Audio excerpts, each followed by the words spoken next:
Bom, pessoal, vou falar aqui da segunda parte da Ancova blindada, tá?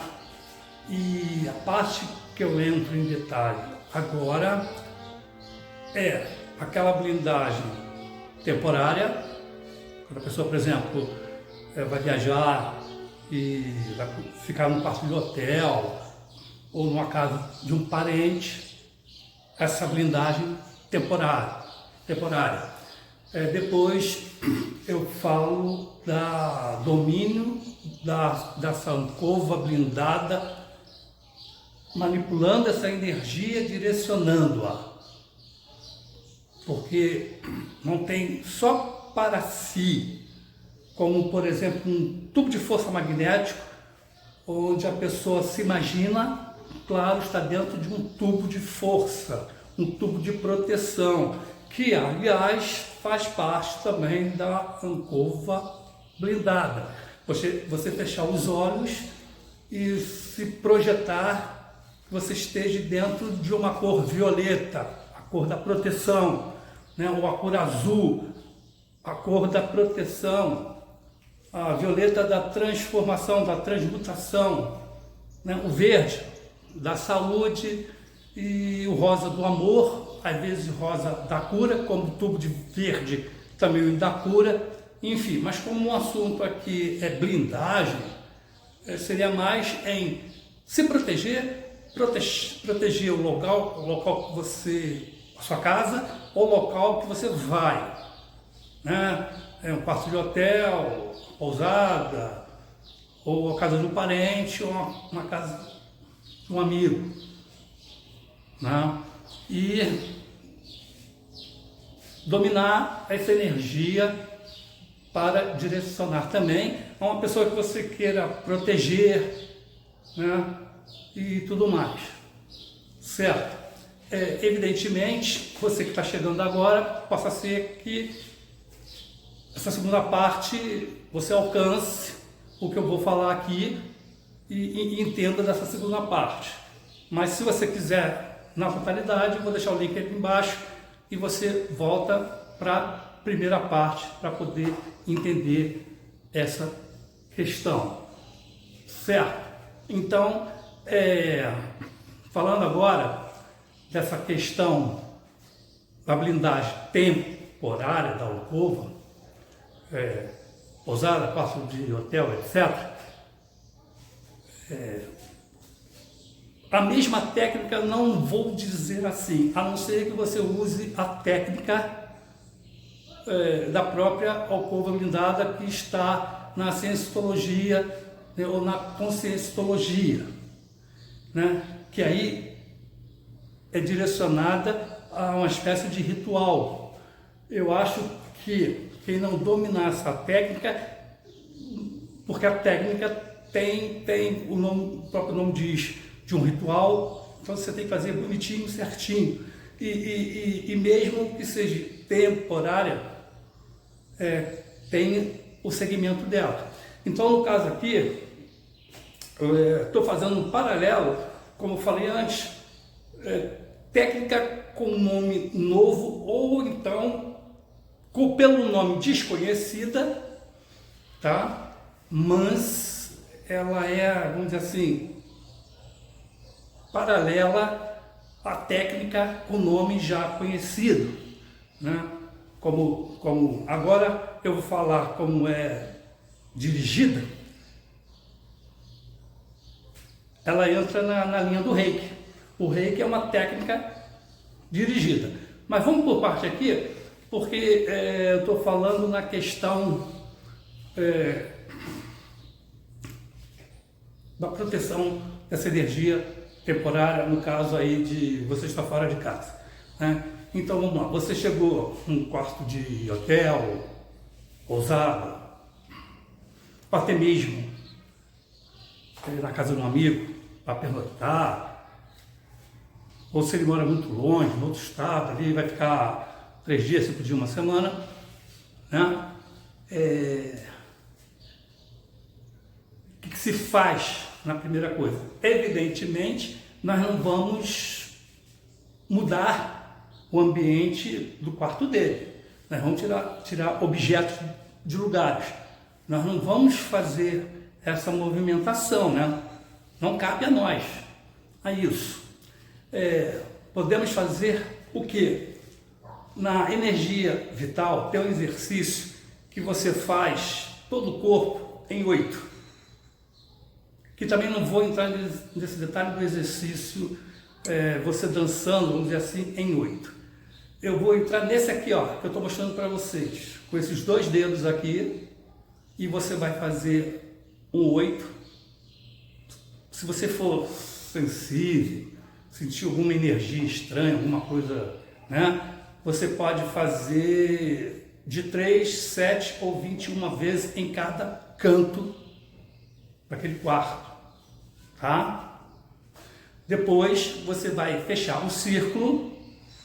Se você fez, claro, 3 vezes na energia vital, você vai fazer 3, o círculo fechando. Se for 7 vezes, 21 vezes em cada canto, tá? E depois, com as mãos postas, de preferência as duas, você vai fixar aquele ponto em cada canto que você fez, certo? Aí no caso você vai contar mentalmente. Às vezes a contagem atrapalha porque a pessoa não consegue contar e mentalizar uma situação, né, de proteção e purificação daquele lugar, porque o ideal é quando você está manipulando essa energia, protegendo o canto, você está mentalizando que você está limpando aquele lugar, né, pedindo a proteção daquele lugar, aquela limpeza daquele lugar, certo? Repetindo, depois você em círculo fecha e fixa com a mão nesse ponto, correto? Evidentemente nos 4 cantos do ambiente. No momento que, pode ser no momento que você foi dormir, porque aí já está mais calmo, né? Porque quando se chega, ainda está meio agitado, você também está meio agitado, então tomar um banho, relaxar, né? E para aí sim você poder fazer esse trabalho, certo? Na casa do parente, idem, é a mesma, tem até uma certa vantagem, porque quarto de hotel, quarto de pousada é um entra e sai e são várias energias. Então tem que tomar cuidado. Já na casa do parente ou do amigo, já se sabe de antemão mais ou menos como é a vibração, né? Não queira dizer que não vai tomar o mesmo cuidado, mas vamos dizer assim, é mais tranquilo do que a do pousada e do hotel, certo? Na questão de dominar essa energia e direcioná-la, essa energia, tá? Como eu já dei aqui uma adiantada, tá? Você, no caso, vai desenhar um símbolo. Você pode pesquisar isso na internet. Eu não vou falar aqui por respeito a essa simbologia, para não vulgarizar essa energia. Cada um é de cada um, embora o ideal é que a pessoa seja iniciada nessa questão de manipulação de energia, porque que não sabe com que essa energia você vai mexer, né? Vai que, por exemplo, você chega no quarto de hotel e a energia, em vez de se acalmar, você irrite, e você não sabe como lidar com isso, né? Vai dar ruim, né? Então é bom antes dar uma estudadinha, uma pesquisadinha, ver se é isso mesmo, ou então não faz nada. O pensamento, né? Então o pensamento é tudo. Como eu falei, você pode chegar num lugar e mentalizar, fechar os olhos e se vendo dentro de um tubo de uma luz violeta da transmutação, ou uma luz azul de proteção, que é calma também, né? Ou envolvendo aquele quarto. Ou então, faz o método prático, compre-se uma lâmpadazinha azul, que parece que ali que é 6 watts, 4 watts, e bota no abajur. Isso aí, salvo se você não estivesse passando por uma depressão, né, uma tristeza, assim, tiver com desgosto de alguma coisa, tá viajando para esquecer alguma coisa, aí não aconselho o azul, porque o azul ele acalma, acalmando demais deprime. Quem já está deprimido é fome com vontade de comer. Aí você pode buscar a cor verde, né, que também entra com proteção e purificação. Entendido? Então, agora manipulando essa energia, certo? O desenho que se faz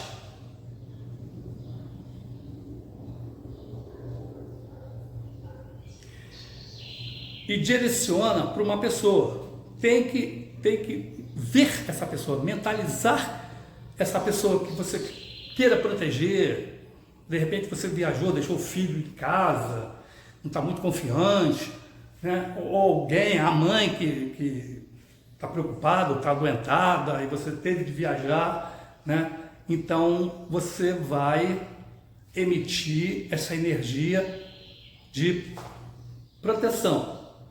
Seu namorado, manda para ele uma energia se ele ficou preocupado, alguma coisa. Agora, diferentemente do profissional, por exemplo, eu atendi uma pessoa, né? E ela chegou e disse: poxa, eu não vou poder a sessão tal, tem como você fazer à distância? Tem, filho, tudo bem, posso fazer à distância. Mas eu não vou fazer uma pergunta idiota, indiscreta, né? De aonde ela vai estar, certo? Supõe-se que ela esteja no quarto dela, ou na casa dela, na sala, tudo relaxado, bonitinho. Previamente se diz: olha, então a partir de tal hora estarei emanando essa energia para você, tá? Você procure ficar relaxada, tranquila, não bebe bebida alcoólica, não come carne vermelha e tenta relaxar a mente para ver o que acontece, o que você sente, depois a gente conversa, certo? Não precisa dizer isso, não é? Pois é. Aí uma vez aconteceu o que comigo? A pessoinha pediu para fazer a distância, que não ia dar para ter a consulta, que ia sair com o namorado. Aí, tudo bem. Para onde ela foi? Ela foi pro forró e depois ela foi pro motel. Aí eu te pergunto, né? Você manda uma energia de calmaria ou de cura, de tranquilidade, e a mulher está no sacode. Como é que ela recebe isso? Como é que fica isso?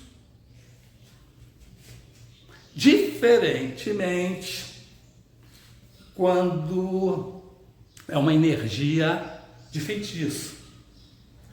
Olha a curva blindada com o nome popular mais conhecido, mais divulgado, a emanação de feitiço. Uma pessoa muito amiga sua, mas que tem muito ciúme de você, está afim de tirar você da jogada, seja lá para tirar teu marido, teu namorado, teu emprego. Ela vai no cidadão que sabe manipular essa energia, claro que é uma energia negativa, e uma energia ruim, baixa, e manda para você. Ou manda para alguém também, né? Eu estou falando com você para entender melhor. Uns, quando recebem essa energia, sente alguma coisa, essa alguma coisa é de cada um. Um sente um arrepio, outro sente um cheiro estranho, outro vê um vulto, outro dá uma dor na barriga, alguma coisa estranha acontece, ele começa a ficar mais cansado. As outras sentem isso, passa batido porque está muito acelerado, ele só vai sentir o efeito disso quando as coisas dele começar a dar ruim, o trabalho dele começa a dar ruim, começa a ser chamado muita atenção, nada mais dá certo, não consegue, né, chegar na hora, não consegue ter concentração, alguma coisa está perturbando ele perde o emprego, houve um problema de saúde que o médico não descobre, enfim, aí começa aquela jornada infernal, né? Então, aí se usa a questão dessa ancova blindada para evitar isso. E a blindagem para você não receber de presente da sua querida amiga, ou do seu querido amigo, ou do seu querido vizinho, seja de querido for, da onde for, você tem que estar blindado o tempo todo em boas vibrações de pensamento positivo, de pensamento de amor, né? De meditações, reflexões da vida, está vibrando numa outra sintonia. Porque se você for uma pessoa que vive se estressando, não acredita nessas coisas e se irrita facilmente, acordou mal-humorado, a energia está baixa e você vai receber tudo de ruim. E às vezes não precisa nem mandar. Ele capta aquilo ali, ele entra na sintonia de uma energia ruim, pesada, negativa, e o dia dele vai para o beleléu. Isso me faz lembrar uma vez que uma pessoa estava conversando a respeito comigo sobre isso. Aí falou que o marido dela não ligava para essas coisas, que não tinha religião, não acreditava em macumba, e acho que todo mundo é calhorda, mentiroso, 171, e ele não acreditava. Eu disse para ela, olha, toma cuidado, que esses são os mais fáceis de receber uma magia negra e dançar, dar um revertério na vida dessa pessoa. Não deu aí uns 3 meses,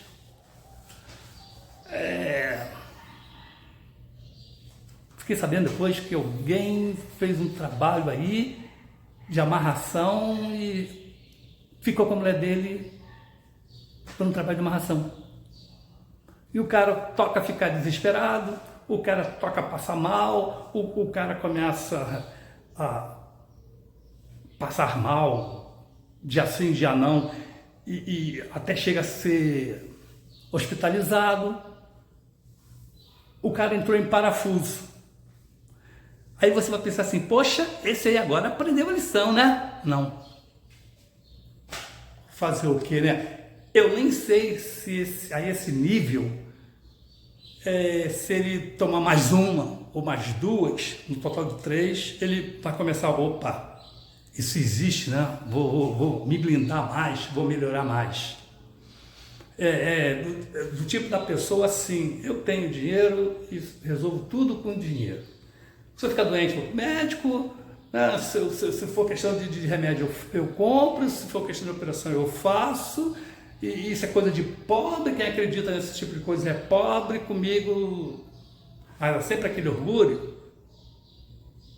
E talvez não tenha se tocado, ele, né, que a mulher dele foi embora por causa de um feitiço.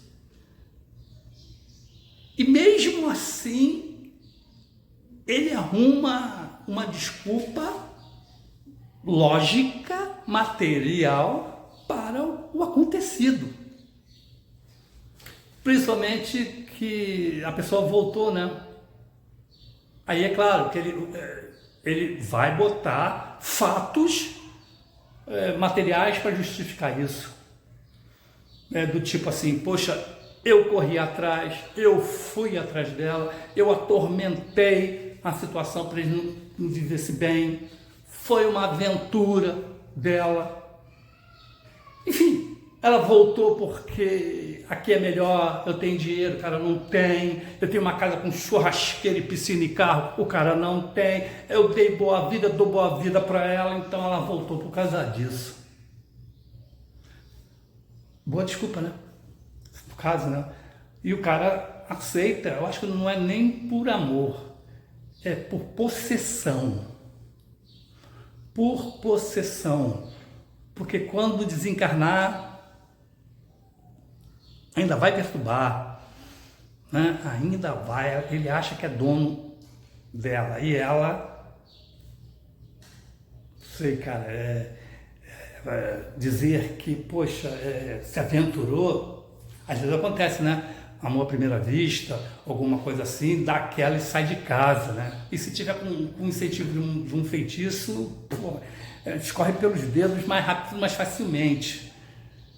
Mas voltar tem que ser assim um caso normal, ainda se aceita, porque eu conheço o caso que isso já aconteceu e estão vivendo bem, estão indo, foi uma aventura, foi uma situação X, não tem nada a ver com isso, mas até aceitável. Vamos tentar de novo,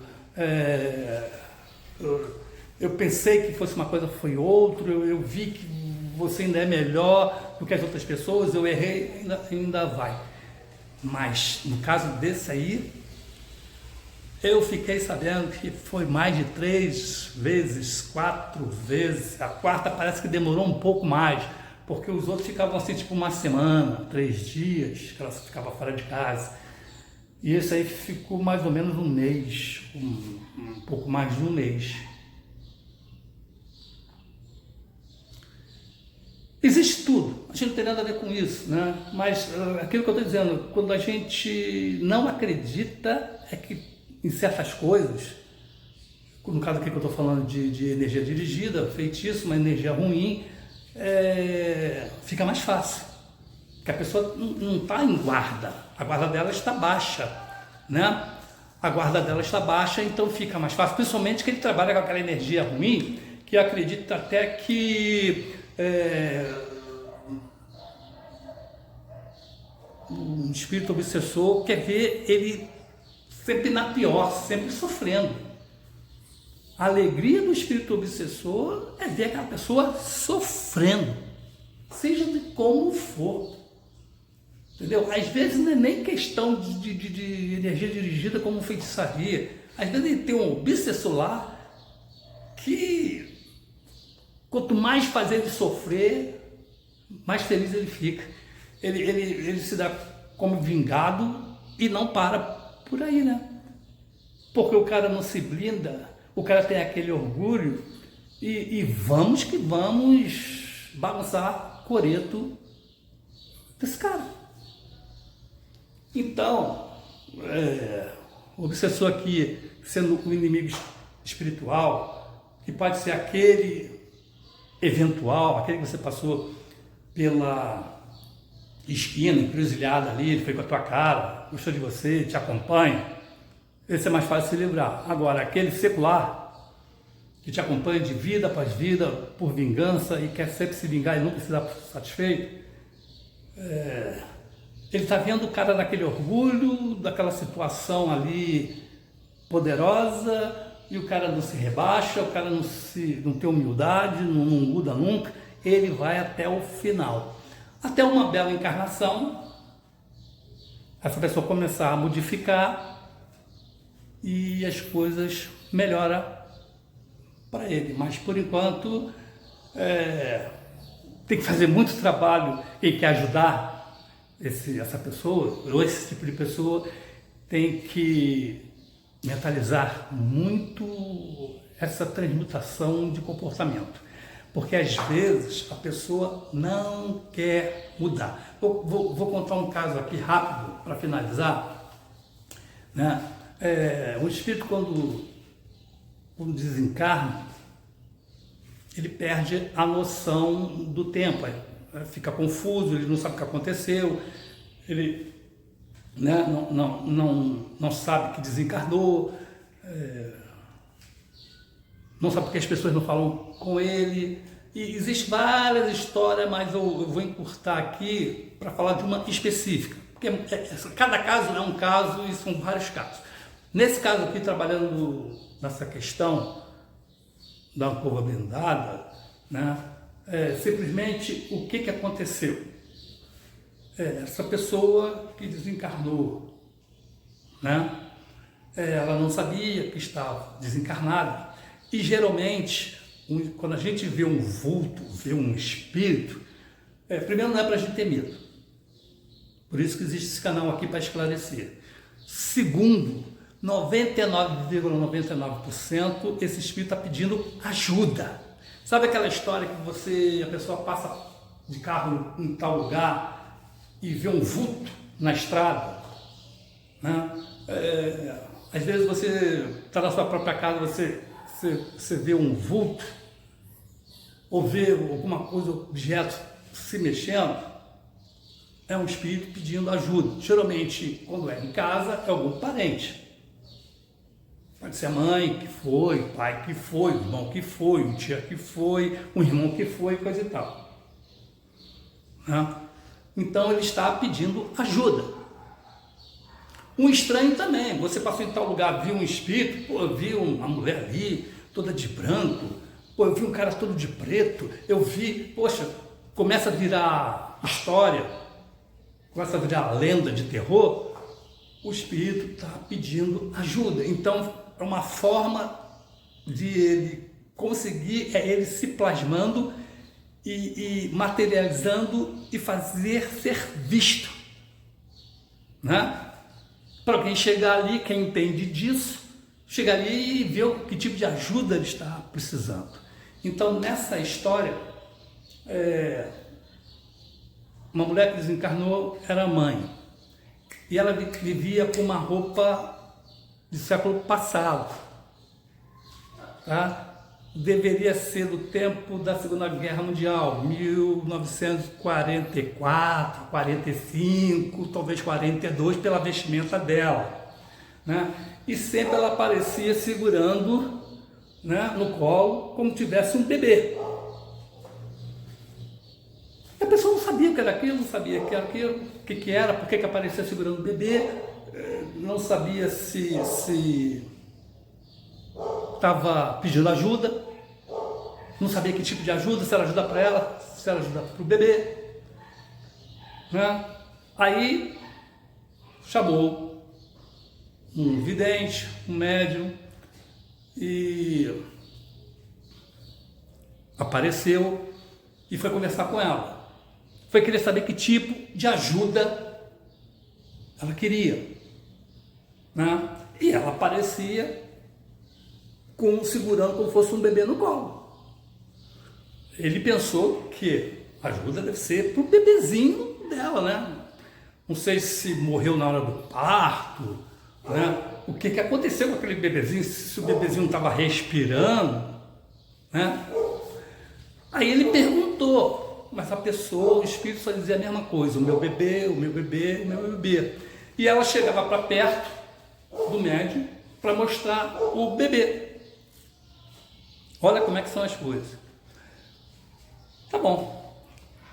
Ele se aproximou naquela de olhar, deixa eu ver seu bebê, tirar aquela manta que estava coberta. O bebê, simplesmente o espírito ali mandou uma energia que plasmou a criança dela, que era o quê? O seu filho, que só tinha a cabeça e o tronco, mas não tinha o braço e as pernas, vestido uma roupa do exército. Ou seja, é um susto, né? Primeiro já é um susto. Você espera ver um bebê e ver um homem na forma de um bebê. Quer dizer, bebê, aí você entende que o bebê, a criança é o filhinho dela, que foi entregue pela Força Armada para ser enterrado para a família daquele jeito. sem perna e sem braços. E ela mentalizou, plasmou aquele filho dela que foi para a guerra e foi recebido assim. Aí, veja bem, ela estava desencarnada, mas ela não queria ajuda para ela, porque se ela tivesse ajuda para ela, os dois iam ser beneficiados. Não? E ela não queria. Ela queria ajuda para o filho dela. Aí já ficou mais complicado. Depois, qual o tempo que vai ter um tratamento com esse espírito? Não se sabe quanto tempo. O tempo que vai ser suficiente. O tempo, na verdade, vai ser o dela, porque ela não estava aceitando aquelas condições do filho dela, como foi entregue para ela, e dentro ela tem que ter essa consciência, passar a ter essa consciência, passar por uma consciência plana, entender aquilo, desapegar daquilo para ela poder ir para um plano, tratar psicologicamente no Hospital Colônia Espiritual, mas dentro do tempo dela, porque ela não quis saber. Só para começar, já muito tempo, né? 1940 para cá já é um bom tempo, mas por espírito não tem essa questão, está perdido tempo e espaço, e principalmente de época, porque focou que quer ajudar o filho dela. Então só vai cair nessa questão no tempo dela para as coisas acontecerem. Porque a gente tem a ilusão que a gente, por exemplo, chega no centro espírita, está com um obsessor, está com algum encosto, alguma coisa, que vai chegar lá e vai resolver. Centro espírita não resolve nada, ele ameniza. Ameniza por causa de dois motivos. Primeiro, tem o livre-arbítrio dos dois, do encarnado e do desencarnado. Porque para o encarnado se livrar de uma situação dessa, é aquilo que eu estou falando, ele tem que mudar a sua frequência, a sua sintonia para melhor, para mais alta. E o desencarnado, que persegue, ou por algum motivo, ele tem o livre-arbítrio de ficar ou de ir. E quando chegar lá em cima, para ele ver qual tipo de assunto que o fez prender naquela pessoa, ele pode não querer se tratar, pode não querer, pela lei do livre-arbítrio também, não ficar e voltar para aquela pessoa. A pessoa se sente bem 2, 3 dias e depois continua com esse processo. Até ambos terem o seu tempo e esse cidadão, esse espírito pode voltar mais irado do que foi, né? Ele já estava tranquilo ali porque ninguém afrontava ele. Pô, depois que ele sentiu esse afronte, ele pode vir pior em cima dessa pessoa, não é verdade? Tem isso também, né? Mas dentro do tempo, da consciência plena, de entendimento, de ajustamento, etc., etc., é de cada um. Certo, pessoal? Bom, espero que você tenha gostado desse vídeo. Até o próximo. Deixo o link do você que perdeu a parte 1 para poder fazer o entendimento, ou aproveitar a questão de blindagem, né? E divulgue esse vídeo para outras pessoas que precisam desse conhecimento. Se você gostou, dá o seu likezinho aí.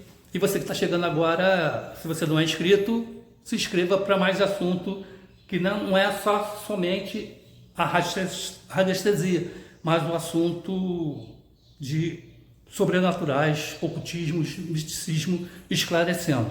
Ok, pessoal? Muito obrigado por ter assistido esse vídeo. Até a próxima.